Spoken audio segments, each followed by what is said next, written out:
Hello बच्चों, कैसे हैं आप लोग। बच्चों, आज मैं आप लोग को सामाजिक विज्ञान का पाठ 8 प्रादेशिक संस्कृति की संरचना के बारे में पढ़ाएंगे। प्रादेशिक यानी अनेक प्रदेशों की संस्कृति की बनावट कैसे हुई है, निर्माण उसका कैसे किया गया, उसके बारे में हम पढ़ेंगे और जानेंगे। विभिन्न यानी अलग अलग समुदाय की जानकारी हमें उनकी भाषा यानी बोली से मिलती है, जैसे कि गुजराती बोलने वाला गुजरात का और मराठी बोलने वाला महाराष्ट्र का। भाषा के साथ साथ विभिन्न यानी अलग अलग प्रदेशों में अपने अपने रीति रिवाज अर्थात परंपरा, खान पान, वस्त्र परिधान, काव्य, नृत्य, संगीत और चित्रकला होती है। भिन्न भिन्न यानी अलग अलग क्षेत्रों की विभिन्न स्थानीय यानी अलग अलग स्थानीय संस्कृतियाँ, जिसे हम वहाँ की देसी संस्कृतियाँ कहते हैं, वो हमारे देश में देखने को मिलती है। इन सभी संस्कृतियों के बीच शताब्दियों यानी कई सौ सालों से आदान प्रदान अर्थात लेन देन होता रहा है। फिर भी कुछ क्षेत्रों की कुछ खास यानी विशेष परंपराएं आज भी उसी तरह बनी हुई है। यहाँ बताया गया कि अलग अलग समुदाय की जानकारी हमें उनके बोली से मिलती है, जैसे कि गुजरात में गुजराती बोलने वाला है तो वह गुजरात का है और मराठी बोलने वाला महाराष्ट्र का है। भाषा के साथ साथ अलग अलग प्रदेशों में अपने अपने रीति रिवाज, खान पान यानी खाना पीना, वस्त्र परिधान यानी कपड़े, काव्य, नृत्य, संगीत और चित्रकला होती है। अलग अलग क्षेत्रों की अलग अलग स्थानीय संस्कृतियाँ, जिसे हम वहाँ की देसी संस्कृतियाँ कहते हैं, वह हमारे देश में देखने को मिलती है। इन सभी संस्कृतियों के बीच शताब्दियों यानी कई सौ सालों से आदान प्रदान होता रहा है। फिर भी कुछ क्षेत्रों में कुछ खास परंपराएं आज भी उसी तरह बनी हुई है, उसमें कोई परिवर्तन नहीं आया है। आगे है भारत में प्रांतीय यानी प्रादेशिक भाषाओं का विकास। पहला है मलयालम, उसके बारे में पढ़ते हैं। 9वीं शताब्दी में स्थापित महोदयपुरम का चेर राज्य वर्तमान में अभी के समय में केरल का एक भाग था। केरल की संस्कृति को उसकी भाषा मलयालम के साथ जोड़ने पर यह संस्कृति मलयालम संस्कृति कहलाती है। मलयालम भाषा केरल में बोली जाने वाली मुख्य भाषा है। उस पर संस्कृत का काफ़ी प्रभाव यानी असर देखने को मिलता है। 14वीं शताब्दी में व्याकरण और काव्य शास्त्र पर लिखा गया लीला तिलकम ग्रंथ मणिप्रवालम शैली यानी पद्धति में लिखा गया था। यहाँ मलयालम के बारे में बताया गया है कि यह 9वीं शताब्दी में स्थापित महोदयपुरम का चेर राज्य अभी के समय का केरल का एक भाग था। केरल की संस्कृति को उसकी भाषा मलयालम के साथ जोड़ने पर यह संस्कृति मलयालम संस्कृति कही जाने लगी। मलयालम भाषा केरल में बोली जाने वाली खास बोली है, भाषा है। उस पर संस्कृत का काफ़ी असर देखने को मिलता है। 14वीं शताब्दी में व्याकरण और काव्य शास्त्र पर लिखा गया लीला तिलकम ग्रंथ मणिप्रवालम शैली यानी पद्धति में लिखा गया था। आगे पढ़ेंगे। बंगाली भाषा का उद्भव यानी उत्पत्ति जन्म संस्कृत भाषा में से हुआ है, ऐसा माना जाता है, लोगों का कहना है। 15वीं शताब्दी तक उपभाषाओं तथा बोलियों ने मिल करके एक सामान्य साधारण साहित्यिक भाषा के स्वरूप को धारण किया, जो पश्चिम बंगाल की बोलचाल की भाषा बनी। जनजातीय भाषाओं पर्शियन यानी फारसी भाषा और भारत में अंग्रेजी शासन की शुरुआत बंगाल से होने से वहाँ यूरोपियन भाषाओं का बंगाली भाषा पर प्रभाव यानी असर देखने को मिलता है। प्रारंभिक बंगाली साहित्य को 2 भागों में विभाजित यानी बांटा जा सकता है। संस्कृत से प्रभावित और स्वतंत्र प्रथम भाग में संस्कृत महाकाव्यों का अनुवाद और दूसरे भाग में नाथ साहित्य का समावेश होता है। बंगाली भाषा के बारे में यहाँ बताया गया है कि बंगाली भाषा का उत्पत्ति संस्कृत भाषा से हुआ है, ऐसा लोग कहते हैं।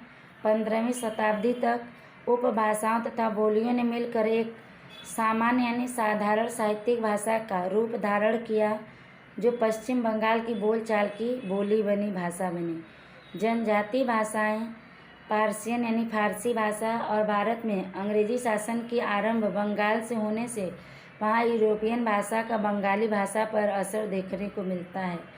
आगे बताया गया कि प्रारंभिक यानी शुरुआती बंगाली साहित्य को दो भागों में बांटा जा सकता है। पहला, संस्कृत से प्रभावित और स्वतंत्र यानी आज़ाद। प्रथम भाग में संस्कृत महाकाव्यों का अनुवाद और दूसरे भाग में नाथ साहित्य का समावेश होता है। आगे है गुजराती, इसके बारे में पढ़ेंगे। भारत में अनेक भाषाओं और बोलियों के साथ जुड़ा हुआ राष्ट्र है।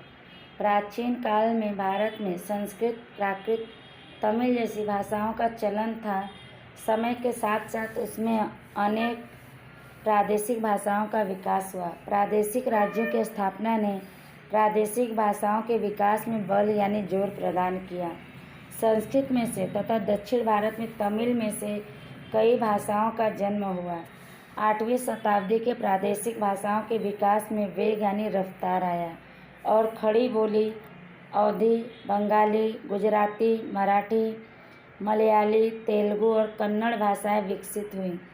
ईस्वी सन की 10वीं और 11वीं शताब्दी में संस्कृत में से उत्पन्न विविध भाषा स्वरूपों में से गुजराती भाषा का विकास हुआ। गुजराती बोली के बारे में यहाँ बताया गया है कि भारत अनेक भाषाओं और बोलियों के साथ जुड़ा हुआ देश है। पुराने समय में भारत में संस्कृत, प्राकृत, तमिल जैसी भाषाओं का चलन था। ये भाषाएं बोली जाती थीं। समय के साथ साथ उसमें अनेक प्रादेशिक भाषाओं का विकास हुआ। प्रादेशिक राज्यों की स्थापना ने प्रादेशिक भाषाओं के विकास में जोर दिया। संस्कृत में से तथा दक्षिण भारत में तमिल में से कई भाषाओं का जन्म हुआ, उत्पत्ति हुई।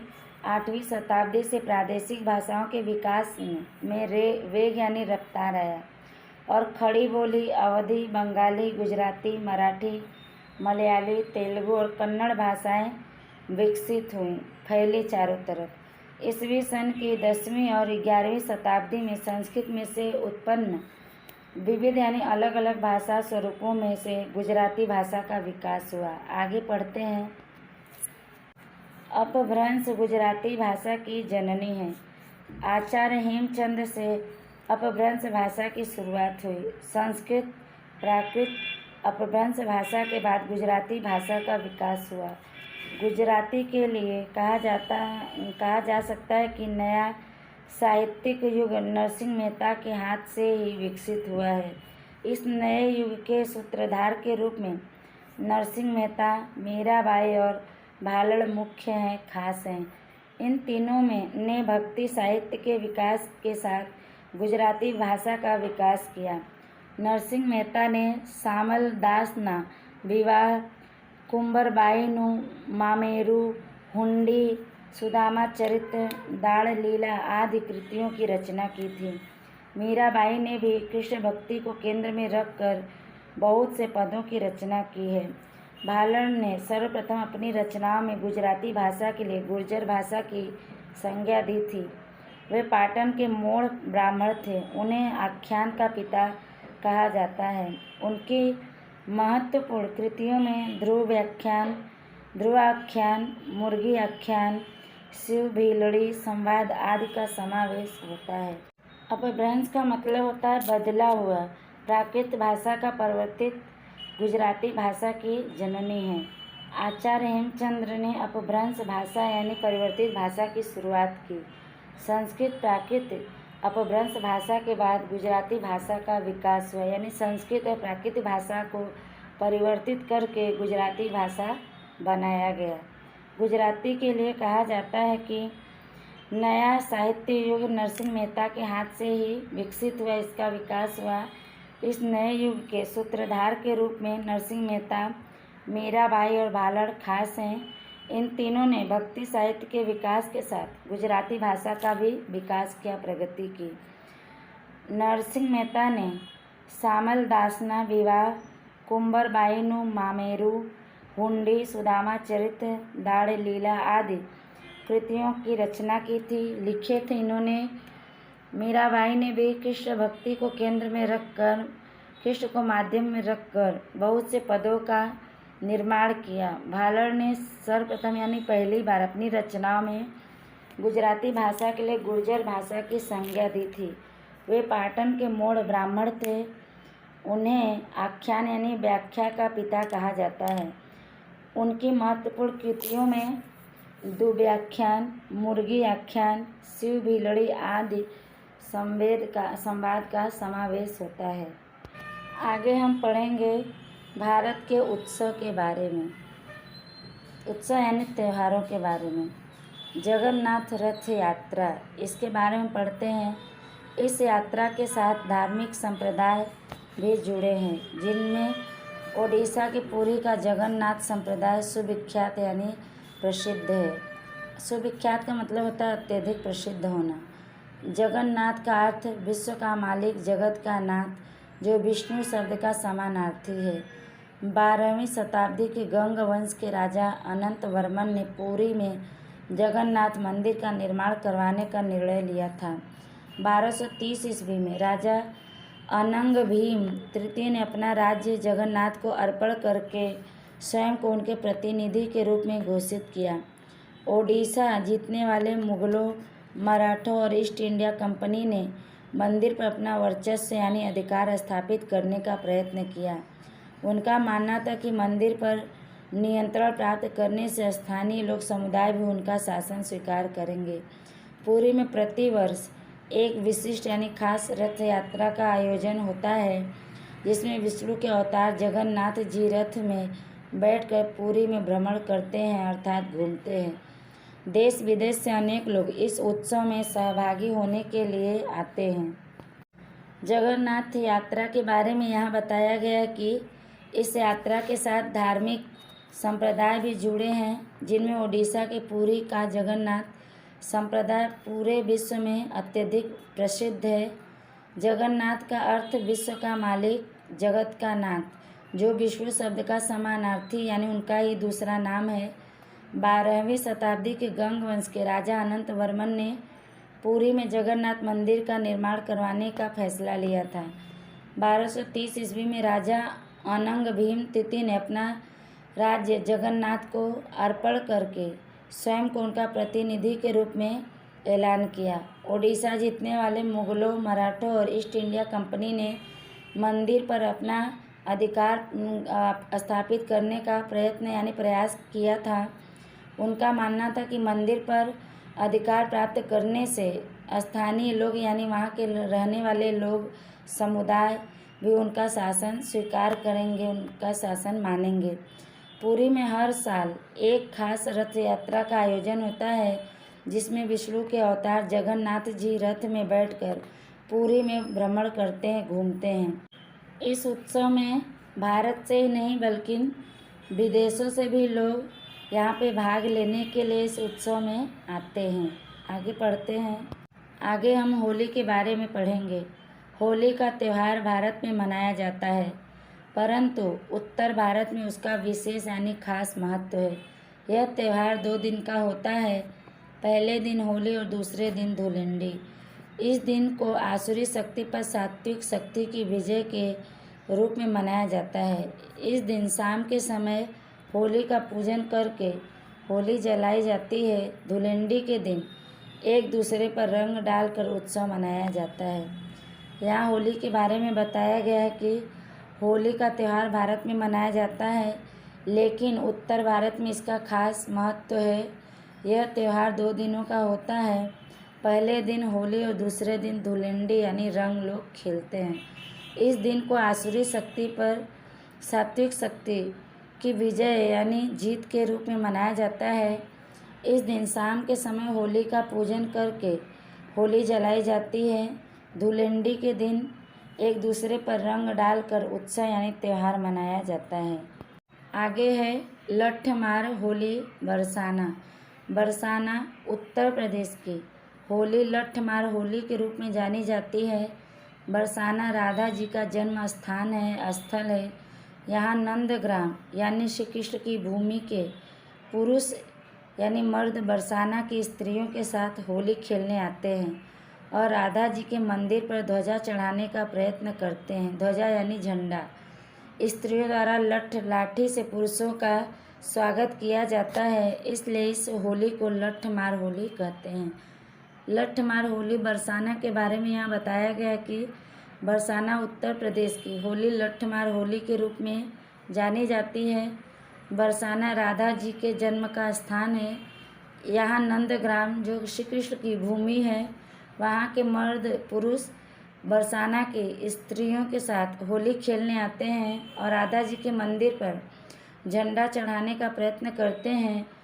स्त्रियों द्वारा लठ यानी लाठी से पुरुषों का वहाँ पे स्वागत किया जाता है, इसलिए इसे होली को लठमार होली कहते हैं। आगे है लोहड़ी, जो पंजाब में ज़्यादा मनाया जाता है, उसके बारे में पढ़ते हैं। यह त्यौहार होली से मिलता जुलता है। सिख समुदाय द्वारा यह त्यौहार 13 जनवरी के दिन मकर संक्रांति से एक दिन पहले मनाया जाता है। रात्रि में अग्नि जलाकर उसकी पूजा और प्रदक्षिणा करके अग्नि को मिठाई अर्पण की जाती है। यह त्यौहार अंधकार पर प्रकाश के विजय का प्रतीक भी माना जाता है। पंजाब, हरियाणा और दिल्ली के आसपास रहने वाले सिख इस त्यौहार को हर्षोल्लास से मनाते हैं। लोहड़ी पंजाब में कैसे मनाया जाता है, अर्थात मकर संक्रांति, इसके बारे में यहाँ दिया गया है कि यह त्यौहार होली से मिलता जुलता है। सिख समुदाय द्वारा यह त्यौहार 13 जनवरी के दिन मकर संक्रांति के एक दिन पहले ही मनाया जाता है। रात में ये आग जलाकर उसकी पूजा करते हैं और उसके चारों तरफ परिक्रमा कर अग्नि को मिठाई चढ़ाते हैं। अर्पण करना मतलब चढ़ाना। यह त्यौहार अंधकार पर प्रकाश के जीत का प्रतीक यानी चिन्ह माना जाता है। पंजाब, हरियाणा और दिल्ली के आसपास रहने वाले जितने भी सिख हैं इस त्यौहार को हर्षोल्लास यानी आनंद के साथ मनाते हैं। आगे है पोंगल, इसके बारे में पढ़ते हैं। पोंगल तमिलनाडु राज्य का मुख्य यानी खास त्यौहार है। तमिलनाडु उपरांत कर्नाटक और आंध्र प्रदेश में भी यह त्यौहार मनाया जाता है। पोंगल का उत्सव तमिल महीना थाई यानी जनवरी महीना का मध्य भाग के प्रथम दिन मनाया जाता है। इस दिन पोंगल नामक व्यंजन बनाया जाता है। पोंगल के बारे में यहाँ बताया गया कि पोंगल तमिलनाडु राज्य का खास त्यौहार है। तमिलनाडु के अलावा कर्नाटक और आंध्र प्रदेश में भी यह त्यौहार मनाया जाता है। पोंगल का त्यौहार तमिल महीना थाई यानी जनवरी महीना का मध्य भाग थाई के प्रथम दिन मनाया जाता है। इस दिन पोंगल नामक व्यंजन बनाया जाता है। आगे पढ़ते हैं। इतना जानिए। तमिल भाषा में पोंगल का अर्थ उबालना होता है। चावल, मूंग की दाल, दूध और चीनी को बर्तन में उबालकर पोंगल बनाया जाता है। यह व्यंजन पेय यानी पीने के मामले में शुभ माना जाता है। आगे है ओणम, इसके बारे में पढ़ते हैं। ओणम यानी ओणम केरल में मनाया जाने वाला महत्वपूर्ण अर्थात खास त्यौहार है।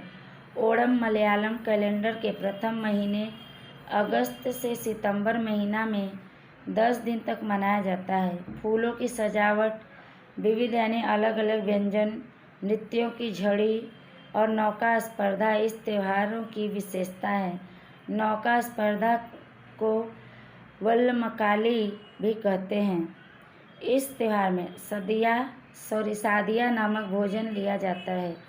ओणम के बारे में यहाँ बताया गया है कि ओणम यानी ओणम भी कहते हैं इसे। यह केरल में मनाया जाने वाला खास त्यौहार है। ओणम मलयालम कैलेंडर के पहले महीने अगस्त से सितंबर महीने में 10 दिन तक मनाया जाता है। उस समय फूलों की सजावट की जाती है, अलग अलग व्यंजन बनाए जाते हैं, नृत्य किए जाते हैं और नौका स्पर्धा यानी नाव की प्रतियोगिता इस त्यौहार की विशेषता है, खासियत है। नाव की स्पर्धा को वल्लमकाली भी कहते हैं। इस त्यौहार में सादिया नामक भोजन लिया जाता है यानी खाया जाता है। आगे है दिवाली, इसके बारे में पढ़ते हैं। दिवाली भारत में धूमधाम से मनाया जाने वाला त्यौहार है।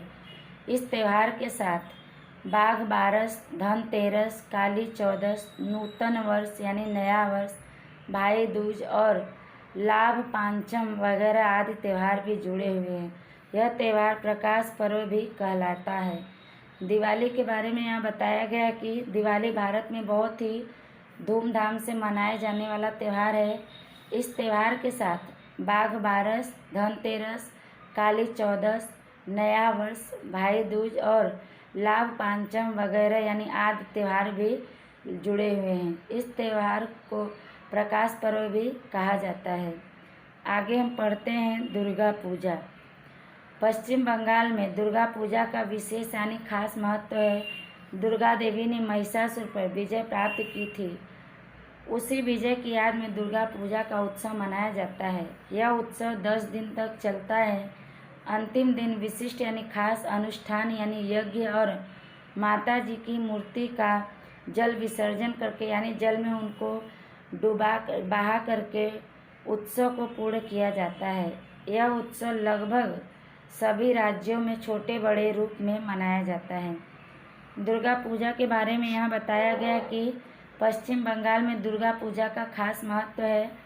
दुर्गा देवी ने महिषासुर पर जीत हासिल की थी। उसी विजय की याद में दुर्गा पूजा का त्यौहार मनाया जाता है।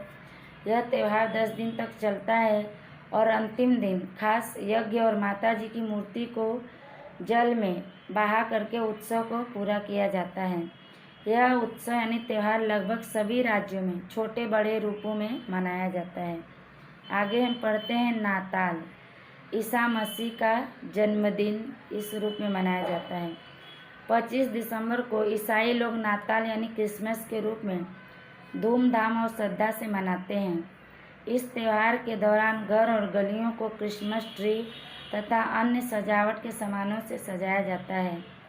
इस दिन वे लोग चर्च में मोमबत्ती जलाकर प्रार्थना करते हैं तथा एक दूसरे को उपहार यानी भेंट देते हैं। 1 जनवरी के दिन को वे नए वर्ष के रूप में मनाते हैं। नाताल को बताया गया कि यह ईसा मसीह का जन्मदिन है। 25 दिसंबर को ईसाई लोग नाताल यानी क्रिसमस के रूप में धूमधाम और श्रद्धा यानी विश्वास से इसको मनाते हैं। इस त्यौहार के समय घर और गलियों को क्रिसमस ट्री यानी क्रिसमस के पेड़ और दूसरे सजावट के सामानों से सजाया जाता है।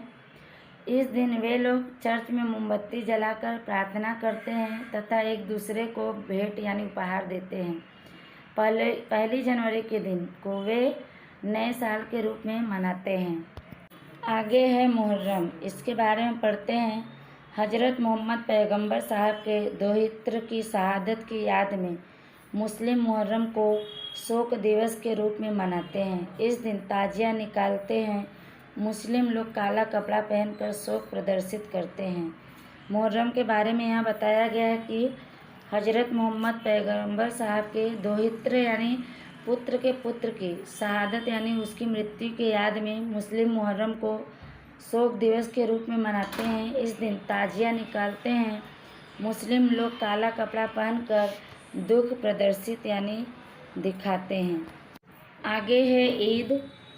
ईद इस्लाम धर्म में 2 ईद मनाई जाती है। पहला ईद उल फित्र और दूसरा ईद उल अजहा।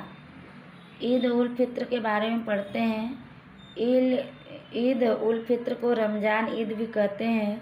पवित्र रमज़ान मास का रोज़ा उपवास पूरा होने के बाद रमज़ान ईद के दिन मुस्लिम समूह में नमाज़ पढ़ते हैं। नमाज के बाद एक दूसरे से गले मिलकर ईद मुबारक करते हैं। ईद उल अजहा यानी बलिदान की ईद। यह ईद पवित्र हज मक्का में स्थित पवित्र काबा की यात्रा के साथ जुड़ी हुई है। ईद के बारे में यहाँ बताया गया है कि इस्लाम धर्म में ईद 2 तरह से मनाई जाती है। पहला ईद उल फित्र और दूसरा ईद उल अजहा। ईद उल फित्र को बताया गया है कि रमज़ान ईद भी कहते हैं। पवित्र रमज़ान मास यानी महीना का रोज़ा उपवास पूरा होने के बाद रमज़ान ईद के दिन मुस्लिम समूह में नमाज़ पढ़ते हैं। नमाज के बाद एक दूसरे से गले मिलकर ईद की मुबारकबाद देते हैं। दूसरा है ईद उल अजहा यानी बलिदान की ईद। यह ईद पवित्र हज मक्का में स्थित पवित्र काबा की यात्रा के साथ जुड़ी हुई है। आगे पढ़ते हैं पतेती। पतेती पारसियों का मुख्य त्यौहार है। पारसी वर्ष में अंतिम 5 दिन धार्मिक पर्व के रूप में मनाए जाते हैं। इन 5 दिनों में अंतिम दिन प्रायश्चित का दिन पतेती के रूप में मनाया जाता है। पारसी लोग अपने द्वारा हुई भूल चूक, गुनाह या पाप के लिए दिल से पश्चाताप यानी पछतावा करते हैं। पतेती के बारे में बताया गया कि पतेती पारसियों का खास त्यौहार है। पारसी साल में अंतिम 5 दिन धार्मिक पर्व यानी त्यौहार के रूप में मनाए जाते हैं। इन 5 दिनों में अंतिम दिन प्रायश्चित का होता है यानी पश्चाताप का होता है, पतेती के रूप में मनाया जाता है। पारसी लोग अपने द्वारा हुई भूल चूक यानी गलती, जाने अनजाने में, गुनाह यानी कोई किसी तरह का पाप के लिए दिल से पश्चाताप यानी पछतावा करते हैं। आगे है पतेती के दिन पारसी लोग अपने प्रार्थना गृह अग्यारी में जाते हैं। वहाँ अवेस्ता नामक प्रार्थना ग्रंथ में से पश्चाताप संबंधी प्रार्थना करते हैं। आगे पारसियों के बारे में बताया गया है कि ये पतेती के दिन पारसी लोग अपने प्रार्थना गृह यानी प्रार्थना के घर में अग्यारी में जाते हैं। वहाँ अवेस्ता नामक प्रार्थना ग्रंथ में से पश्चाताप संबंधी प्रार्थना करते हैं। पतेती के दूसरे दिन को वे नवरोज यानी नए वर्ष के प्रथम दिन के रूप में मनाते हैं। आगे हम पढ़ते हैं चेटी चंड यानी चेटी चांद। चेटी चंड सिंधी भाई बहनों का त्यौहार है। चैत्र शुक्ल पक्ष द्वितीया के दिन सिंधी लोग नूतन वर्ष का प्रथम दिन मनाते हैं। वे एक दूसरे को नए वर्ष की शुभकामनाएं देते हैं, बधाई देते हैं। इस दिन वे लोग अपने इष्ट देव झूलेलाल की शोभा यात्रा निकालते हैं और श्रद्धालु ताहिरी मीठे चावल प्रसाद के रूप में बांटते हैं। चेटी चंड यानी चेटी चाँद के बारे में यहाँ बताया गया कि चेटी चंड सिंधी भाई बहनों का त्यौहार है। चैत्र शुक्ल पक्ष द्वितीया के दिन सिंधी लोग नूतन वर्ष यानी नए वर्ष का प्रथम दिन मनाते हैं। इस दिन वे एक दूसरे से गले मिलकर नए वर्ष की शुभकामनाएं देते हैं। इस दिन वे लोग अपने इष्ट देव झूलेलाल की शोभा यात्रा निकालते हैं और श्रद्धालु जो होते हैं ताहिरी यानी मीठे चावल प्रसाद के रूप में बांटते हैं। अब हम गुजरात के उत्सव यानी त्योहारों के बारे में पढ़ेंगे। पहला है नवरात्रि। अश्विन शुक्ल पक्ष प्रतिपदा से अश्विन शुक्ल पक्ष नवमी तक के दिनों को नवरात्रि के रूप में मनाया जाता है। नवरात्रि शक्ति की यानी देवी दुर्गा की आराधना का पर्व है। इन 9 दिनों के दौरान लोग माँ दुर्गा की पूजा करते हैं। नवरात्रि में गरबा और डांडिया रास खेला जाता है। गरबा गुजरात की एक विशेष यानी खास पहचान है। नवरात्रि के बारे में यहाँ बताया गया कि अश्विन शुक्ल पक्ष प्रतिपदा से अश्विन शुक्ल पक्ष नवमी यानी 9 दिन तक के दिनों को नवरात्रि के रूप में मनाया जाता है। नवरात्रि शक्ति यानी दुर्गा देवी की आराधना का प्रार्थना का पर्व है, त्यौहार है। इन 9 दिनों के समय लोग माँ दुर्गा की पूजा करते हैं। नवरात्रि में गरबा और डांडिया रास खेला जाता है। गरबा गुजरात की एक खास पहचान है। आगे है उत्तरायण। सूर्य का धन राशि में से मकर राशि में आना यानी उत्तरायण, इसे मकर संक्रांति भी कहते हैं। आगे है रथ यात्रा, इसके बारे में पढ़ेंगे। जगन्नाथ पुरी की रथ यात्रा की तरह भारत में विविध यानी अलग अलग भागों में आषाढ़ महीने के शुक्ल पक्ष की द्वितीया को जगन्नाथ जी की रथ यात्रा निकलती है, जिनमें अहमदाबाद में से निकलने वाली रथ यात्रा सविशेष यानी कुछ विशेष खास आकर्षक है। इस रथ यात्रा में हाथी, घोड़ा, अखाड़ा, साधु संत सहित लाखों की संख्या में लोग शामिल होते हैं। पहिंद विधि करने के बाद रथ यात्रा का शुभारंभ किया जाता है। रथ यात्रा में भगवान जगन्नाथ बड़े भाई बलराम बलभद्र जिसे कहते हैं और बहन सुभद्रा रथ में सवार होकर नगरचर्या के लिए निकलते हैं। नगरचर्या यानी नगर में घूमने के लिए। गुजरात के रथ यात्रा के बारे में यहाँ बताया गया है कि जगन्नाथपुरी की रथ यात्रा की तरह भारत के अलग अलग भागों में आषाढ़ महीने में के शुक्ल पक्ष की द्वितीया को जगन्नाथ जी की रथ यात्रा निकलती है, जिनमें अहमदाबाद में निकलने वाली रथ यात्रा कुछ खास आकर्षक है। इस रथ यात्रा में हाथी, घोड़ा, अखाड़ा, साधु संत सहित लाखों लोगों की संख्या में लोग शामिल होते हैं। पहिंद विधि करने के बाद रथ यात्रा का आरंभ किया जाता है। रथ यात्रा में भगवान जगन्नाथ यानी श्री कृष्ण भगवान, बड़े भाई बलराम जिन्हें बलभद्र भी कहते हैं, और बहन सुभद्रा रथ में सवार होकर नगरचर्या यानी नगर में घूमने के लिए निकलते हैं। आगे है इतना जानिए। गुजरात में रथ यात्रा का शुभारंभ संत श्री नृसिंहदास जी 1878 ईस्वी में करवाया था। सोने की झाड़ू से रथ के आगे का रास्ता साफ किया जाता है, जिसे पहिंद विधि कहते हैं। आगे पढ़ते हैं मेला। गुजरात के विविध जिलों में आयोजित होने वाले मेले उस जिले की विशेष यानी खास पहचान बन चुके हैं।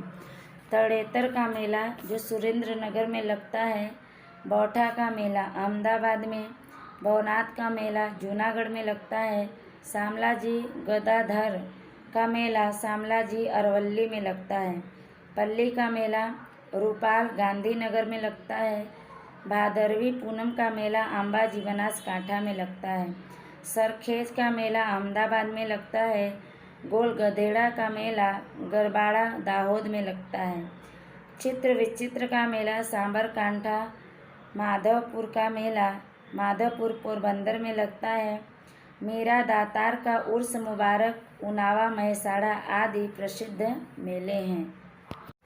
बच्चों आज के लिए इतना ही। पाठ बड़ा है तो आगे के वीडियो भाग 2 में पढ़ाऊँगी। जितना पढ़ाया गया है उसको ध्यान से आप लोग सुनिएगा। तब तक के लिए धन्यवाद।